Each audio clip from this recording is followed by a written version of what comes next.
السلام علیکم ورحمۃ اللہ وبرکاتہ۔ حدیث نمبر 14، طہارت کے بغیر نماز قبول نہیں ہوتی۔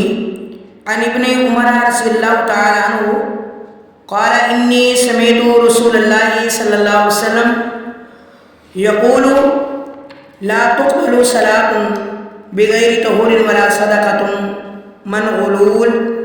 ابن عمر رضی اللہ تعالی عنہ سے روایت ہے، کہتے ہیں کہ بے شک میں نے رسول اللہ صلی اللہ علیہ وسلم کو فرماتے ہوئے سنا، کوئی نماز بغیر طہارت کے قبول نہیں کی جاتی اور نہ ہی خیانت والے مال سے کوئی صدقہ قبول کیا جاتا ہے۔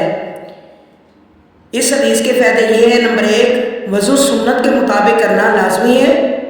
جس طرح مرد عورت کے درمیان ادائیگی نماز میں کوئی فرق نہیں، اسی طرح ان کے وضو کا طریقہ بھی ایک ہی ہے۔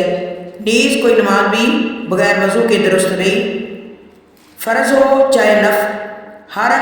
ہاں اگر پانی میسر نہ ہو یا وضو کرنے سے بیماری میں اضافے کا اندیشہ ہو تو ایسے شرعی عذر کی صورت میں تیمم کیا جا سکتا ہے۔ نمبر 2، دوران نماز اگر وضو ٹوٹ جائے تو نماز چھوڑ کر وضو کرنے کے بعد دوبارہ نماز ادا کرنا ضروری ہے۔